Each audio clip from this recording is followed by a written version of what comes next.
നമസ്കാരം. SV ചാനലിലേക്ക് ഒരിക്കൽ കൂടി സ്വാഗതം. ഇവിടെ ചിലതൊക്കെ കാണുമ്പോൾ നമുക്ക് ചിരി വരും.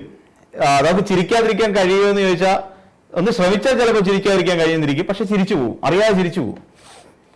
സത്യത്തിൽ ഈ പറയുന്ന നമ്മുടെ പോലീസിലാണെങ്കിലും പിന്നെ അഭിഭാഷകരോ അല്ലെങ്കിൽ ജസ്റ്റിസുമാരോ അങ്ങനെയൊക്കെ ഇരിക്കുന്ന ഉന്നത സ്ഥാനങ്ങളിലൊക്കെ വിരാജിച്ചുകൊണ്ടിരുന്ന അങ്ങനെ ആയിരിക്കുന്ന സമയത്തൊക്കെ നമ്മൾ വളരെ ഭവ്യതയോടെ ഭയഭക്തി ബഹുമാനത്തോടെ സ്നേഹത്തോടെയൊക്കെ നമ്മൾ കണ്ടിരുന്ന പല നേതാക്കന്മാർക്കും ഈ പറയുന്ന BJP എന്ന് പറയുന്ന ഒരു പാർട്ടിയിലേക്ക് എത്തിക്കഴിയുമ്പോൾ അവർക്കുണ്ടാകുന്ന ഒരു വലിയ മനംമാറ്റമുണ്ട്. മനംമാറ്റമാണോ, സാംസ്കാരികമായ അധപ്പതനമാണോ, ബൗദ്ധികമായ അധപ്പതനമാണോ എന്നൊക്കെയുള്ള ഒരു കാര്യമാണ് നമുക്കിപ്പോൾ സംശയം. ഇതിപ്പോ ഇങ്ങനെ തോന്നാനുള്ള പ്രധാനപ്പെട്ട കാര്യം ഒന്ന് TP സെൻകുമാർ എന്ന് പറയുന്ന ഒരു നേതാവുമായി ബന്ധപ്പെട്ടിട്ട് തുടക്കത്തിൽ നമുക്ക് അത് പറഞ്ഞു പോവാം. ഈ TP സെൻകുമാർ പറയുന്നത് കേരളത്തിൽ തൂക്കുമന്ത്രിസഭ വരും, ഭരിക്കണം, ആര് കേരളം ഭരിക്കണം എന്ന് തീരുമാനിക്കാനുള്ള പവർ, ഫുൾ പവർ ഉണ്ടാകുക നമ്മുടെ BJPക്കായിരിക്കും എന്ന് പറഞ്ഞു. അതായത് ഇതിനു മുൻപ് K. സുരേന്ദ്രൻ എന്ന് പറയുന്ന ഒരു നേതാവ് 2021 നടന്ന തെരഞ്ഞെടുപ്പിലുണ്ട്. ആ തെരഞ്ഞെടുപ്പിൽ K. സുരേന്ദ്രന്റെ പല മാധ്യമങ്ങളുമായി PR വർക്ക് ചെയ്യുന്നതിനിടയിൽ K. സുരേന്ദ്രൻ പറഞ്ഞ വാക്കുകളിലൊന്ന്, വളരെ പ്രധാനപ്പെട്ട വാക്കുകളിലൊന്ന് അത് തന്നെയായിരുന്നു. കേരളത്തിൽ 35-ലധികം സീറ്റുകൾ BJP പിടിച്ചിരിക്കും, അതുകൂടാതെ കേരളം ആര് ഭരിക്കണം എന്ന് തീരുമാനിക്കുന്നതും BJP ആയിരിക്കും എന്നായിരുന്നു അന്ന് K. സുരേന്ദ്രൻ പറഞ്ഞിരുന്നത്. അത് തന്നെ ഇത്തവണ TP സെൻകുമാർ എന്ന് പറയുന്ന നേതാവും എടുത്തിട്ട് അലക്കിക്കൊണ്ടിരിക്കുകയാണ്. ഈ TP സെൻകുമാർ എന്ന് പറഞ്ഞാൽ അദ്ദേഹത്തിനോടൊപ്പം ഒരു വാലൊക്കെ ഉണ്ടായിരുന്നു, IPS. അപ്പൊ അത്തരം വാലൊക്കെ വെച്ചുകൊണ്ട് ഒരുപക്ഷെ TP സെൻകുമാറിനെ പോലുള്ള നേതാക്കന്മാർ അറിവിന്റെ നിറകുടമായി വിരാജിക്കേണ്ട ആൾക്കാരാണ്. കാരണം അത്രത്തോളം അറിവ് നേടിക്കൊണ്ടാണ് ഇവരെല്ലാം ഈ IPS പോലെയുള്ള ഇന്ത്യൻ സിവിൽ സർവീസ് എന്ന് പറയുന്ന അതൊക്കെ പാസ്സാകുന്നത്, പരീക്ഷയൊക്കെ പാസ്സായി വരുന്നത്. എന്നാൽ BJP എന്ന് പറയുന്ന ഒരു രാഷ്ട്രീയ പാർട്ടിയിലേക്ക് എത്തിക്കഴിയുമ്പോൾ ഇവർക്കുണ്ടാകുന്ന ഒരു മൂല്യച്യുതിയുണ്ട്, വലിയ തോതിലുള്ള ഒരു മൂല്യച്യുതിയാണ്. അതിലെ മറ്റൊരാളാണ് നമുക്കിപ്പോൾ അറിയാവുന്ന പോലെ നമ്മുടെ ശ്രീലേഖ IPS. എന്നുവെച്ചാൽ IPS കാരി ആയിരുന്നു, മുൻ DGP ആണല്ലോ, ആദ്യത്തെ വനിതാ DGP ആയിട്ടൊക്കെ ഇരുന്ന ഒരു നേതാവാണ്, അല്ലെങ്കിൽ ഒരു ഉദ്യോഗസ്ഥയായിരുന്നു. എന്നാൽ അവർക്കുണ്ടായ ഒരു അപഭ്രംശം ഒന്ന് ആലോചിച്ച് നോക്കൂ. ഇപ്പൊ തന്നെ നോക്കിക്കോളൂ, അവിടെ വട്ടിയൂർക്കാവില് എന്തോ ഒരു ചെറിയ പ്രശ്നം ഉണ്ടായി. അപ്പൊ അതായത് പോലീസുകാർ കയറി അവിടെ വട്ടിയൂർക്കാവിന് മണ്ഡലത്തിൽ വരുന്ന ഒരു സ്ഥലമുണ്ട്, ഒരു ഇടപ്പഴഞ്ഞി എന്ന് പറഞ്ഞ. ആ ഇടപ്പഴഞ്ഞിയിൽ ഒരു സുബ്രഹ്മണ്യ ക്ഷേത്രമുണ്ട്.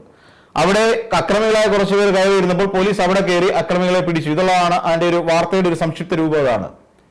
അപ്പോൾ ആ കയറി അവരെ പിടിക്കുന്നതിനിടയിൽ ആ ക്ഷേത്രത്തിനകത്ത് ചില സാധന സാമഗ്രികൾ പോലീസിന്റെ കയ്യിൽ നിന്ന് അബദ്ധത്തിൽ എന്തോ സംഭവിച്ചു.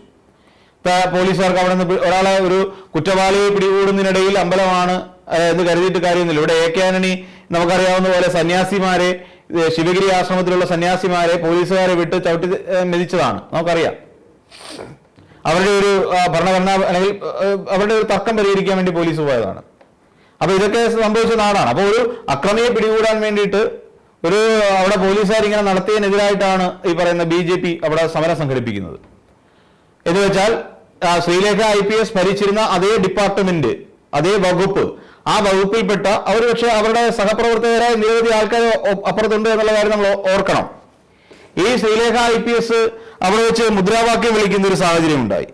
ആ മുദ്രാവാക്യം വളരെ രസകരമായിരുന്നു. ഒരുപക്ഷെ ശ്രീലേഖയെ പോലുള്ള ഒരാൾ അങ്ങനെയൊക്കെ വിളിക്കാമോ, ഇങ്ങനെയൊക്കെ പറയാമോ എന്നൊക്കെ നമ്മൾ ചോദിക്കില്ലേ, ആ ഒരു അവസ്ഥയാണ് ശരിക്കും ശ്രീലേഖ IPSനെ പോലുള്ള ഒരു നേതാവ് വിളിച്ചത്.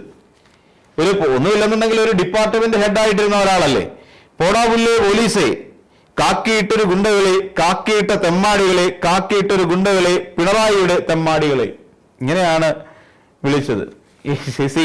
ശ്രീലേഖ ഇരിക്കുന്ന കാലഘട്ടങ്ങളിൽ ഈ പോലീസ് അന്നും കാക്കിയിട്ടിരുന്നു. അന്നത്തെ മുഖ്യമന്ത്രിമാരുടെ ചട്ടുകമായി പ്രവർത്തിക്കാൻ ശ്രീലേഖയ്ക്ക് കഴിഞ്ഞിട്ടുണ്ടോ? അല്ലെങ്കിൽ പോലീസിന്റെ അല്ലെങ്കിൽ സർക്കാരിന്റെ തെമ്മാടികളായിരുന്നോ അന്നത്തെ പോലീസുകാർ?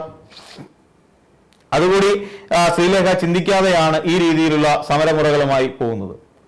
ശ്രീലേഖയെ സംബന്ധിച്ചിടത്തോളം നിരവധി പ്രശ്നങ്ങളുണ്ട്.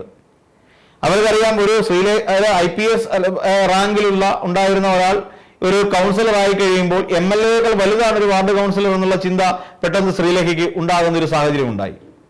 അതുകൊണ്ട് തന്നെ സ്വാഭാവികമായിട്ടും ഈ പറയുന്ന ശ്രീലേഖ അവിടെ തൊട്ടടുത്തായി, അതായത് നഗരസഭയോട് ചേർന്ന് പിന്നെ വെള്ളയമ്പലം ഭാഗത്തുണ്ടായിരുന്ന VK പ്രശാന്ത് MLA-യുടെ വീട്, അത് നഗരസഭാ കെട്ടിടമാണ്. അത് ഒഴിപ്പിക്കുന്നതിന് മുൻകൈ എടുത്തുകൊണ്ട് എത്രയും പെട്ടെന്ന് വിട്ടുപൊക്കോ എന്ന് പറഞ്ഞ് അവിടെ പോയി പ്രശ്നമുണ്ടാക്കി MLA-യുടെ. അപ്പൊ എന്റെ ആൾക്കാർ വളരെ കൂടിയ ആൾക്കാരാണ് കൗൺസിലറെ കാണാൻ വരുന്നത്. അപ്പോൾ കൗൺസിലറെ കാണാനായിട്ട് ആൾക്കാർ വരുമ്പോൾ അവർക്ക് ഇരിക്കാനുള്ള സ്ഥലമൊക്കെ വേണം. MLA-ക്ക് ആകുമ്പോൾ ഏതെങ്കിലും കുടിസുമുറിയായാലും മതിയല്ലോ എന്ന് പറഞ്ഞു. ഒടുവിൽ VK പ്രശാന്ത്, അവർ തമ്മിൽ അടുപ്പമുണ്ട്. VK പ്രശാന്ത് ഒടുവിൽ ഒരു വലിയ തർക്കം ഒഴിവാക്കാൻ വേണ്ടി VK പ്രശാന്ത് ചെയ്തത് അവിടുന്ന് തലയൂരിക്കൊണ്ട് പോയി മരുതൻകുഴിയിൽ എവിടെയോ ഒരു ചെറിയ സെറ്റപ്പ് ഉണ്ടാക്കിക്കൊണ്ട് അവിടെ MLA ഓഫീസ് ബാക്കി കാലം തുറന്ന് പ്രവർത്തിക്കുന്ന ഒരു സ്ഥിതിവിശേഷം ഉണ്ടായി. അപ്പൊ ഇതാണ് ശ്രീലേഖയ്ക്ക് ഉണ്ടായ ഒരു മനംമാറ്റം. അതോടൊപ്പം ഇതിനു ശേഷം, അതായത് തെരഞ്ഞെടുപ്പ്, ശ്രീലേഖ എന്ന് പറയുന്ന ഒരു നേതാവ് ഇതിനു മുമ്പ് BJP എന്ന് പറയുന്ന രാഷ്ട്രീയ പാർട്ടിയോട് ആഭിമുഖ്യം കാണിച്ച കാലം മുതൽ തന്നെ അവർക്കുണ്ടായ ഒരു മാനസികമായ ഒരു വലിയ പ്രശ്നമുണ്ട്.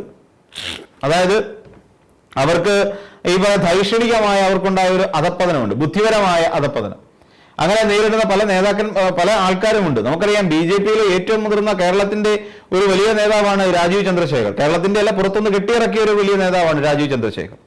ആ രാജീവ് ചന്ദ്രശേഖർ തന്നെ ഇവിടെ നമ്മുടെ ഇൻഫന്റ് മോർട്ടാലിറ്റി റേറ്റിന്റെ കുറവിനെ കുറിച്ച് പറഞ്ഞ് ഇപ്പൊ വലിയ മാധ്യമങ്ങളോട് വലിയ വായിൽ വിശദീകരിച്ചത് എങ്ങനെയാണ് എന്ന് നമുക്കറിയാം. വെള്ളക്കരം പിരിക്കുന്നത് വാട്ടർ അതോറിറ്റി ആയതുകൊണ്ട് പിന്നെ ഈ പറയുന്ന ഇതിന്റെ കാര്യം നോക്കേണ്ടത് ഇറിഗേഷൻ ഡിപ്പാർട്ട്മെന്റ് ആണ് എന്ന് പറയുന്ന ഒരു മേയർ തിരുവനന്തപുരത്ത് ഇപ്പൊ ഭരിച്ചുകൊണ്ടിരിക്കുന്നു. കാരണം എന്താണെന്ന് ചോദിച്ചാൽ തിരുവനന്തപുരത്തെ സംബന്ധിച്ചിടത്തോളം കുടിവെള്ള ക്ഷാമം രൂക്ഷമാണ്. ഓരോ വീടുകളിലേക്ക് താലൂക്ക് ഓഫീസുകളിൽ പോലും കുടിവെള്ളം എത്താതായിട്ട് 3-4 ദിവസം കഴിഞ്ഞുവെന്ന് അവിടുത്തുകാർ തന്നെ പരാതിപ്പെട്ടുകൊണ്ടിരിക്കുന്നു. തിരുവനന്തപുരം കോർപ്പറേഷൻ മാലിന്യ കൂമ്പാരമായി മാറിക്കൊണ്ടിരിക്കുന്ന സ്ഥിതിവിശേഷം. അപ്പോഴും ഇത്തരത്തിലുള്ള മുട്ടാപ്പോക്കും മുടന്തൻ ന്യായങ്ങൾ പറഞ്ഞുകൊണ്ട് ഒഴിവാകുന്ന ഒരു മേയർ. എന്തുകൊണ്ടാണ് വാട്ടർ അതോറിറ്റിക്കാർ തന്നെയാണ് ഇക്കാര്യത്തിൽ ചെയ്യേണ്ടത്, പിന്നെ ഞങ്ങൾക്കാർക്ക് യാതൊരു ഉത്തരവാദിത്വം ഇല്ല എന്ന് പറഞ്ഞു ഒഴിഞ്ഞത് എന്ന് ചോദിച്ചു കഴിഞ്ഞാൽ അദ്ദേഹം BJP-കാരനായതുകൊണ്ടാണെന്നേ VV രാജേഷ്. ഇവിടെ എന്തൊക്കെയോ അവിടെ വലിയ മാറ്റങ്ങൾ കൊണ്ടുവരുമെന്ന് പറഞ്ഞുകൊണ്ട് ആദ്യം ചെയ്തത് എന്താ, KSRTC-യെ വെല്ലുവിളിച്ചുകൊണ്ട്, അതും മന്ത്രി KB ഗണേഷ് കുമാറിനെ വെല്ലുവിളിച്ചുകൊണ്ട് ഇപ്പൊ ഞങ്ങളുടെ ഇലക്ട്രിക് ബസ്സുകളെല്ലാം ഇങ്ങനെ തിരികെ വേണം എന്നാവശ്യപ്പെട്ടിരുന്നു. അതും പൊളിഞ്ഞ് പാളീസായില്ലേ. വെറുതെ എന്തെങ്കിലുമൊക്കെ കാണിച്ചു കൂട്ടുക എന്ന് പറയുന്ന ഒരു വൃത്തികെട്ട ഒരു സമീപനമാണ്. അതോടൊപ്പം തന്നെ ശ്രീലേഖ തന്റെ ഉള്ളിൽ കിടക്കുന്ന ആ ഒരു IPS-ന്റെ ആ ട്രെയിനിങ്ങിൽ നിന്ന് കിട്ടിയതാണോ അല്ലെങ്കിൽ ഉദ്യോഗസ്ഥ ദുഷ്പ്രഭുത്വത്തിന്റെ ഒരു ബാക്കി അടയാളമായിട്ടാണോ എന്നതിൽ പ്രധാനമന്ത്രി നരേന്ദ്രമോദി തിരുവനന്തപുരത്ത് എത്തിയ സാഹചര്യത്തിൽ പോലും നരേന്ദ്രമോദിയെ ഒന്ന് പോയി കാണാൻ അല്ലെങ്കിൽ വേദിയിൽ നിന്നുകൊണ്ട് ദൂരെ മാറിയിരിക്കുകയാണ്. കാര്യം പ്രധാനമന്ത്രി തന്നെ വിളിച്ചില്ല എന്നുള്ള പരാതിപ്പെട്ട മുഖത്തോടു കൂടി. ഇതൊക്കെ നമ്മൾ കണ്ടതാണ്.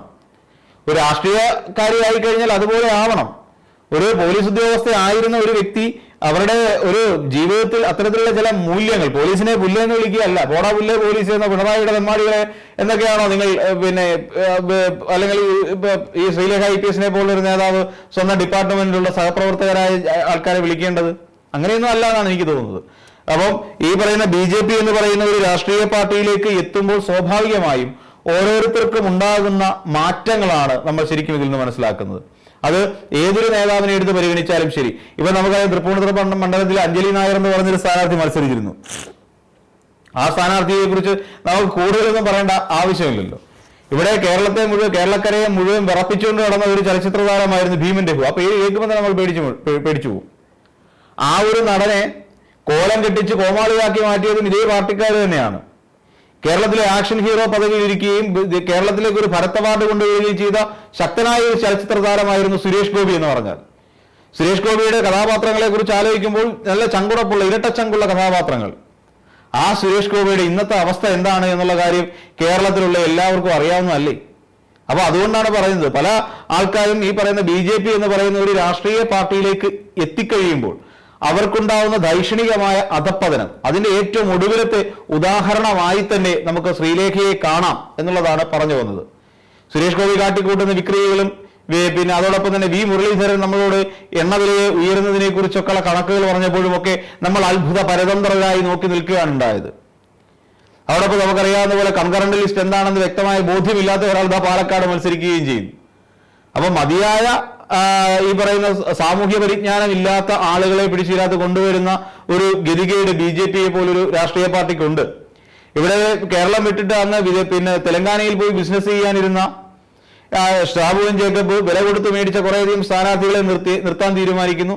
ഒടുവിൽ തിരിച്ചറിയുന്നു ആ സ്ഥാനാർത്ഥികൾക്ക് പലർക്കും വോട്ടേഴ്സ് ലിസ്റ്റ് പേര് പോലും ഇല്ലാത്ത ആളുകളാണ് അവരൊക്കെ എന്ന്. അപ്പൊ ഇതാണ് BJP അല്ലെങ്കിൽ NDA എന്ന് പറയുന്ന ഒരു മുന്നണിയുമായി ചേർന്ന് നിന്നുകൊണ്ട് പരിശോധിക്കുമ്പോൾ എല്ലാവർക്കും ഉണ്ടാകുന്ന മാനസികമായ വീഴ്ച, അതോടൊപ്പം തന്നെ നമ്മൾ പറയുന്ന ധൈഷണികമായ അധപ്പതനം എന്നൊക്കെയാണ് നമുക്കിതിനെ വിളിക്കാൻ കഴിയുക എന്ന് പറഞ്ഞുകൊണ്ട് ഈ വീഡിയോ അവസാനിപ്പിക്കുന്നു. മറ്റൊരു വീഡിയോയുമായി നമുക്ക് വീണ്ടും കാണാം.